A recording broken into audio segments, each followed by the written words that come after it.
Good morning बच्चों। कल हमने चैप्टर 7 निर्देशांक ज्यामिति इसकी एक्सरसाइज 7.1 कंप्लीट करी थी।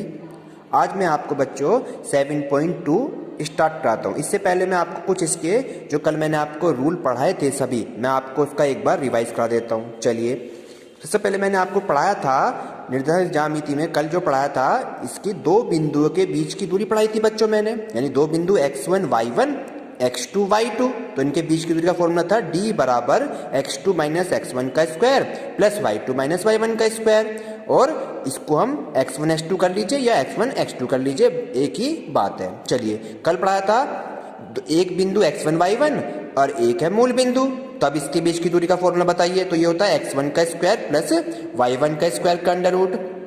इसके बाद मैंने आपको कुछ नेक्स्ट फॉर्मूले बताए थे इसमें, अंतः विभाजन का, देन बाह्यतः विभाजन का। जब हम अंतः विभाजन करते हैं और दो बिंदु फाइंड होते हैं और एक अनुपात फाइंड होता है हमारे पास, तो m1 x2 plus m2 x1 बटे में m1 प्लस m2, और दूसरा m1 y2 plus m2 y1 बटे m1 प्लस m2। ये था अंतः विभाजन के लिए। और बाह्यतः में बस यहाँ पे आपका प्लस की जगह क्या आ जाता है बच्चों, माइनस आ जाता है। तो ये इसके मैंने कुछ रूल पढ़ाए थे। एक पढ़ाया था मैंने आपको इसका मध्य बिंदु। मध्य बिंदु में दो बिंदु होते हैं x1 y1 x2 y2, then इसको क्या कर देते हैं x1 plus x2 y2 then y1 plus y2 y2। इससे हमारे मिड पॉइंट यानी मध्य बिंदु ज्ञात हो जाते हैं। ऐसी आपका तीन बिंदु फाइंड हो और कहता है त्रिभुज के केंद्रक के निर्देशांक ज्ञात कीजिए, तो ये होता है x1 plus x2 by x3 बटे 3 and y1 plus y2 plus y3 upon में 3। चलिए, अब इसके बाद जो मैंने वेरी इंपॉर्टेंट बताया था कि त्रिभुज का क्षेत्रफल ज्ञात करना, जब हमारे पास तीन पॉइंट ज्ञात हो x1 y1 x2 y2 then x3 y3, तो त्रिभुज का क्षेत्रफल कैसे निकालते हैं, 1/2 x1, 1 बाहर तो 1 के बाद 2 एंड 3, y में 2 और 3 आ जाता है।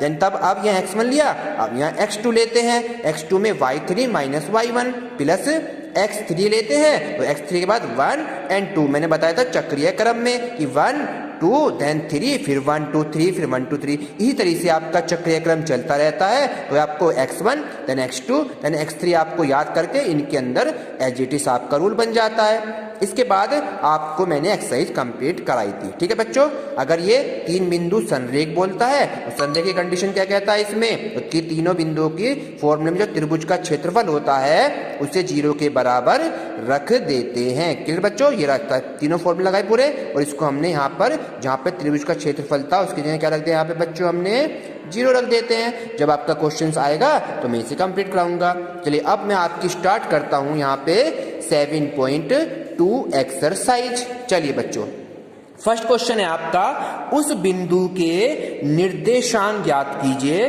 जो बिंदु -1 और 7, और दूसरा बिंदु है बच्चों यहाँ पे 4 और -3, इन दोनों बिंदुओं को क्वेश्चन रखा है बुक्स में 7.2, ये रहा। ठीक है बच्चों, यहाँ पे बिंदु है 1 7 एंड 4 -3 को मिलाने वाले रेखाखंड की 2:3 के अनुपात में विभाजित करता है। चलिए, पहले हमें तो दो बिंदु दे दिए, और थर्ड आपका इसमें क्या कह रहा है, ये अनुपात हो गया 2:3 हो गया हमारे पास। क्लियर बच्चों, चलिए अब मैंने क्या कह रहा है यहाँ से आपसे, मिलाने वाले अंतः विभाजन की बात कर रहा है, मिलाने वाले रेखाखंड को 2:3 के अनुपात में विभाजित करेगा। तो विभाजन का सूत्र मैंने आपको पढ़ाया था, अगर वो कुछ नहीं कहता अंतः विभाजन या बाह्यतः विभाजन, तो आपको इसमें प्लस वाला ये रूल लगाना है। तो इसका विभाजन सूत्र का फॉर्मूला मैंने आपको पढ़ाया था कल। विभाजन सूत्र का फॉर्मूला क्या पढ़ाया था बच्चों मैंने, कि हम x पे रूल पढ़ाया था मैंने यहाँ पर, m1 x2 plus m2 x1 then upon में m1 प्लस m2, फिर नेक्स्ट आ जाता है आपका m1 y2 plus m2 y1 and then upon में m1 प्लस m2। क्लियर हो गया, ये पूरी वैल्यू x की वैल्यू होती है, ये पूरी वैल्यू y की होती है। देन हम इसे ऐसे भी लिख सकते हैं कि x is equal to m1 x2 ये वाला मान, then y is equal to ये वाली वैल्यू। तो मैं आपको यहाँ पे दोनों को अलग अलग फाइंड करके दिखाता हूँ। चलिए, यहाँ पे m1 x1 क्या था, ये था आपका x1, ये देन y1, ये आपका x2, ये आपका y2 एंड देन ये होता है आपका m1 एंड ये होता है आपका m2। ठीक है बच्चों, चलिए अब ये सारी वैल्यूज हम इस फॉर्मूले में पुट कर देंगे इक्वल और इसको ब्रैकेट m1 का मान है यहाँ पे बच्चों 2 गुणा x2 की वैल्यू यहाँ पे 4 है, ये भी 4 प्लस m2 की वैल्यू यहाँ पे 3 देन x1 का मान है माइनस का 1 एंड m1 प्लस m2 तो यानी कि 2 प्लस 3 हो गया। अब यहाँ जाइए इसमें y में m1 की वैल्यू 2 ही है, यहाँ पे 2 गुणा y2 का मान कितना है माइनस के 3 प्लस m2 की वैल्यू 3 देन y1 का मान कितना है 7 एंड अपॉन में m1 प्लस m2 भी 2 प्लस 3 हो गया। चलिए नेक्स्ट आ जाता है 2 चौक 8 हो गया और 3 एकम 3 और माइनस प्लस माइनस हो गया 3 और नीचे 3 और 2 बच्चों कितना हो गया 5। आगे आ जाइए 2 तिया माइनस के 6 और 3 सत्ते 21 प्लस के और बट्टे में फिर से 5 आ जाता है। क्लियर बच्चों आपके।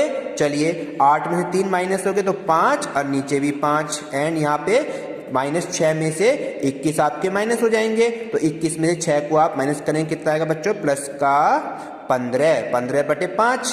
ठीक, अब इसे डिवाइड करना है 5 एकम 5 और ये हो गया 5 तिया 15। तो आपका जो आंसर आया बिंदु निर्देशांकों का निर्देशांक कितने आए बच्चों आपके, ये आए 1 और 3 यानी ये x की वैल्यू आई देन ये आपकी y की वैल्यू आ गई, यही आपका आंसर हो जाता है। क्लियर हो गया बच्चों। चलिए नेक्स्ट क्वेश्चन करते हैं इसमें। अब इसके जितने भी आपके क्वेश्चन है 2, 3 एंड 4 यानी कि 4 वाला मैं क्वेश्चन बताता हूं आपको 2 एंड 3 अपने आप करेंगे। चलिए नेक्स्ट क्वेश्चन है आपका 4 क्वेश्चन।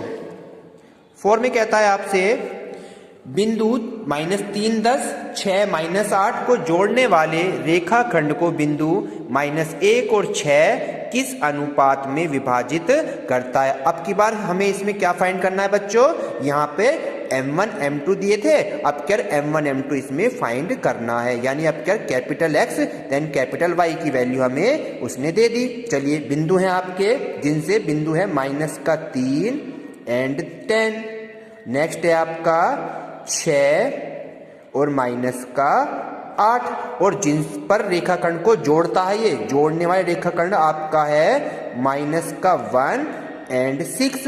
ये रेखाखंड आपका कौन सा है बच्चों, कैपिटल X का मान देन कैपिटल Y यानी मैंने ऊपर बताया था कि कैपिटल X इसे बोलेंगे यहाँ पर एंड देन कैपिटल Y इसे बोलेंगे यहाँ पर, यानी ये Y के पूरा मान ये होता है और ये कैपिटल X का मान ये होता है और हमें रेशो यानी अनुपात ज्ञात करना है m1 और m2। तो रूल हमारा क्या पड़ेगा, पहले x इक्वल टू लिखेंगे, पहले हम यहाँ पर क्या लिखेंगे बच्चों, x वाला फॉर्मूला ये हो गया तो इसको फॉर्मूला लिखो यहाँ पे m1 x2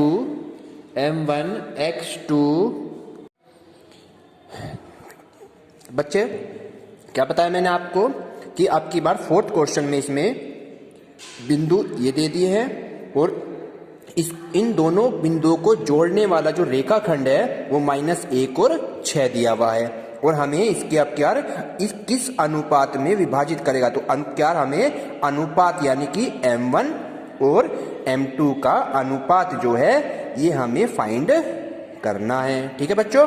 चलिए मैंने आपको क्या बताया कि ये x होता है देन ये पूरा y होता है, कैपिटल X कैपिटल Y। तो कैपिटल X की वैल्यू होगी m1 x2 plus m2 x1 then upon में क्या हो गया बच्चों m1 प्लस m2 और इसमें ये हो गया आपका x1, ये हो गया y1, ये हो गया x2 देन ये हो गया y2। अब ये ठा के ये कैपिटल X हो गया देन ये कैपिटल Y हो गया। तो कैपिटल X की जगह आप क्या रखेंगे यहाँ पे यानी -1 का वैल्यू। चलिए m1 हमें फाइंड करना है मल्टीप्लाई ऑफ x2 हमारा कितना है बच्चों यहाँ पे 6 है, m2 फाइंड करना है देन x1 कितना है आपका -3 है and then divide upon m1 plus m2 as it is रखना है। क्लियर बच्चों आपके, हमें m1 m2 ही यहां से फाइंड करनी है। ठीक है बच्चों। चलिए स्टार्ट करते हैं फिर से। नीचे जो आपका देखिए वैल्यू, ये इसकी मल्टीप्लाई में चली जाती है, यानी -1 की मल्टीप्लाई हो गई किससे, m1 प्लस m2 से, और इधर आपका हो गया 6m1 और 3 की m2 में माइनस प्लस माइनस, तो ये क्या 3m2 हो जाता है। क्लियर हो गया बच्चों, यहाँ पे अंदर मल्टीप्लाई माइनस का m1 देन माइनस का m2, और ये हो गया 6m1 देन 3m2। अब m1 को m1 के पास एंड m2 को m2 के पास ले लीजिए। चलिए कैसे करेंगे, यहाँ पे ये वाला m2 एज इट इज रख लीजिए, या m1 को इधर लेकर आ जाइए। m1 ये तो एज इट इज है, ये वाला m1 इधर आके माइनस का हो जाता है। देन यहाँ आ जाइए, अब 3m2 एज इट इज है बच्चों, ये वाला, ये m2 इधर आके प्लस का हो जाता है, और m1 एंड m1 दोनों माइनस के, तो माइनस के हो गए 7m1। कितने m1 हो गए बच्चों, क्योंकि माइनस माइनस जुड़ जाते हैं, 1m1 और 6m1 7m1। अब यहाँ आ जाइए, आपका 3 माइनस के 1 प्लस का, 3 में से 1 माइनस हो गया तो 2m2 हो जाता है। अब माइनस से माइनस कैंसिल हो जाता है, और हमें m1 और m2 का अनुपात ज्ञात करना है। अनुपात को बटे में कहते हैं, यानी कि m1 बटे m2 हमें इस तरह से भी कहते हैं। तो m1 के बटे में तो इस तरह से m2 को ले जाइए, और 7 को 2 के बटे में ले जाइए, यानी क्या लिखेंगे बच्चों यहाँ पर m1 देन अपॉन m2, और ये हो जाएगा 2 अपॉन में 7। तो m1 का और m2 का जो रेशो आया अनुपात, वो कितना आया बच्चों, 2:7 आंसर आ गया। यानी x की वैल्यू से ही हमारे पास वैल्यू निकल कर जाती है। अब बिल्कुल सेम एज इट इज आपको क्या करना है, अब की बार आपको कैपिटल Y का रूल लगाना, जैसे कैपिटल X का रूल लगाया हमने यहाँ पे कैपिटल X का, ऐसी कैपिटल Y का लाएंगे बिल्कुल सेम एज इट इज। और हमारा अब की बार भी 2/7 2 अनुपात 7 ही आएगा Y वाली वैल्यू से भी, तो निकालना दोनों से ही आपको, तो उसका आंसर भी आपका 2:7 ही आएगा, वही आपका आंसर है। ठीक है बच्चों, यहाँ पे तो ये आपका क्वेश्चन नंबर 4 भी कंप्लीट हो जाता है। नेक्स्ट क्वेश्चन चलते हैं बच्चों, क्वेश्चन नंबर आपका 7।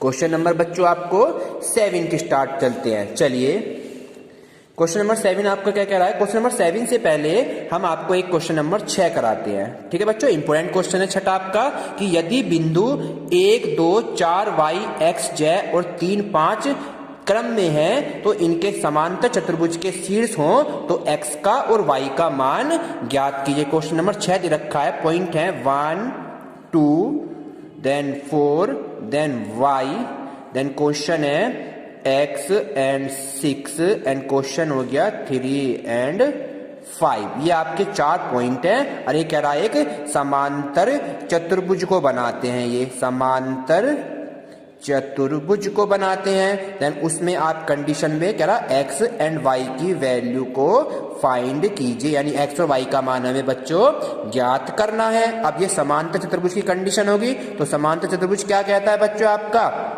समांतर चतुर्भुज क्या कहता है, जिसकी आमने सामने की भुजाएं बराबर होती है, यानी इसे हम लिख लीजिए A B C and D। Clear बच्चों, यहाँ पे तो हम क्या करेंगे, ये वाला हो गया आपका विकर्ण AC, और ये वाला विकर्ण हो गया बच्चों BD। तो 2 विकर्ण हो गए आपके AC व BD, ये दोनों क्या हैं आपके विकर्ण हैं। अब हम क्या करेंगे, यहाँ पे विकर्ण का जो मध्य बिंदु है उसको हम निकालेंगे। कैसे, चारों पॉइंट हमें पता है, A की वैल्यू ये A का पॉइंट हो गया, ये B का हो गया, ये C हो गया, ये D के पॉइंट हो गया, यानी इस A के बिंदु निकल गए, देन B के पता है, C के पता है, और हमें D के बिंदु, ये रहे चारों के पॉइंट। तो हम क्या करेंगे, इन दोनों की सहायता से मध्य बिंदु निकालो, इन दोनों की सहायता से मध्य बिंदु निकालो। क्या करेंगे बच्चों, फिर हम यहाँ पे क्या करेंगे, ठीक है बच्चों। तो हमारे पास विकर्ण क्या है, AC एंड BD, ये 2 विकर्ण हमें फाइंड करने हैं। तो आप कैसे करेंगे, पहले इस AC का मध्य बिंदु और इस BD का मध्य बिंदु ज्ञात करेंगे। चलिए हम AC का मध्य बिंदु निकालते हैं पहले, AC का मध्य बिंदु। ठीक है बच्चों, तो AC के पॉइंट हम ले लेते हैं। A के पॉइंट है कितने, A के हैं 1 एंड 2, ये A के पॉइंट है। देन B के पॉइंट क्या है हमारे पास, 4 एंड Y, 4 एंड y ये b के पॉइंट है। तो मध्य बिंदु कैसे निकालते हैं बच्चों, मैंने आपको पढ़ाया था। मध्य बिंदु होता है x1 plus x2 by 2 then y1 plus y2 by 2, ये मध्य बिंदु का रूल होता है। चलिए इसे हम क्या कहते हैं बच्चों, यहाँ पर x1 ये y1, ये आपका क्या होता है x2 ये y2। यहाँ पर पुट करेंगे x1 का मान 1 देन x1 y1 x2 हो गया 4 अपॉन डिवाइड 2 और y1 आपका 2 और y आपका y अपॉन में 2 देन ऊपर हो गया 4 एंड 1 5 हो जाता है आपका। 4 एंड 1 कितना हो गया 5 हो जाता है। इसके आपको पॉइंट रखने हैं बच्चों, कितना रखने हैं, सॉरी मैंने यहाँ पे बी मुझे लेना था ए और सी बिंदु। कौन से लेने थे बच्चों, ए सी लिखा है मैंने, तो यहाँ पर सी वाला बिंदु लेना था। कौन सा लेना था बच्चों, यहाँ पर सी पॉइंट। सी पॉइंट है x और 6, कितना है बच्चों यहाँ पर x और 6 बिंदु है ये वाला, ठीक है बच्चों। चलिए अब क्या करा मैंने, x1 प्लस x2 1 प्लस यहाँ आएगा x और इसमें y1 है आपका 2 प्लस कितना आएगा बच्चों यहाँ पर 6 आएगा। क्लियर बच्चों। चलिए 1 प्लस x एंड अपॉन में 2 एज इट इज रह जाएगा और ये 6 और 2 8 बटे 2 हो जाता है। 2 से इसे डिवाइड कर देंगे तो ये हो गया आपका 1 प्लस x अपॉन 2 एंड ये आएगा 4। ये आपका AC निकल गया। अब इसी प्रकार हम क्या करेंगे बच्चों, हम यहाँ पे AC निकला, अब BD निकालेंगे, यानी कि BD का मध्य बिंदु करेंगे बिल्कुल सेम ऐसी। BD का मध्य बिंदु ज्ञात करेंगे तो BD के लिए पॉइंट ले लेते हैं। BD का बिंदु है 4 एंड y एंड D का है 3 और 5, ये B की वैल्यू है देन ये आपकी D की वैल्यू है। क्लियर बच्चों आपको। चलिए अब मध्य बिंदु के वही फॉर्मूले इसमें भी, यानी कि x1 plus x2 by 2 then y1 plus y2 by 2। Clear बच्चों आपके। तो यहाँ पे ये हो गया x1 ये y1 ये x2 ये y2, पुट कर दीजिए 4 प्लस x2 कितना है यहाँ पर 3, क्लियर अपॉन में 2, यहाँ पर ये y1 हो गया y एंड देन y2 हो गया 5 बटे 2। क्लियर बच्चों। 4 और 3 7 बटे 2 हो गया ये, और ये एज इट इज रहेगा क्योंकि y में संख्या प्लस नहीं होती है। ये आपका AC का ये निकला एंड BD का ये निकला। और समांतर चतुर्भुज क्या कहता है बच्चों आपका, कि आमने सामने की भुजाएं आपस में बराबर होती हैं, यानी कि हम AC और BD को आपस में क्या लिख देंगे, बराबर लिख देंगे। यानी कि इसके पॉइंट जो है 1 प्लस x अपॉन में 2 एंड कोमा 4, ये किसके बराबर हो जाएंगे बच्चों, यहाँ पर 7 अपॉन में 2 कोमा y प्लस 5 अपॉन में 2 के बराबर हो जाएंगे। अब यहाँ से x y की वैल्यू फाइंड करनी है हमें, तो कैसे करेंगे, ये पहला वाला पहले के बराबर रख देंगे, यानी कि 1 प्लस x बटे 2 बराबर 7 बटे 2। अब इसे नीचे 2 और नीचे 2 कैंसिल, ऊपर आपका 1 प्लस x अपॉन में 7 और 1 उधर जाके क्या हो जाएगा बच्चों आपका माइनस, तो 7 में से 1 गया तो कितना आया 6, तो आपका x का मान कितना है बच्चों 6 आया। चलिए अब हम इसी प्रकार y का करेंगे, इसी प्रकार y का करेंगे। y का कैसे करेंगे बच्चों, हम यहाँ पे y प्लस 5 अपॉन में 2 करेंगे। क्लियर हो गया बच्चों आपके। चलिए 2 की इधर मल्टीप्लाई हो जाती है, 4 2 जा 8 देन y प्लस 5 और 8 ऐसी रखा और 5 को इधर लिया है तो माइनस का हो जाता है एंड 8 में से 5 गया 3, यानी कि y का मान आया 3 एंड x का मान आया आपका 6। यही आपके x y के आंसर हो गए। ठीक है बच्चों। चलिए आप अगली एक्सरसाइज अपने आप करेंगे, कल मैं आपको नेक्स्ट एक्सरसाइज ओपन कराता हूँ। Thank you.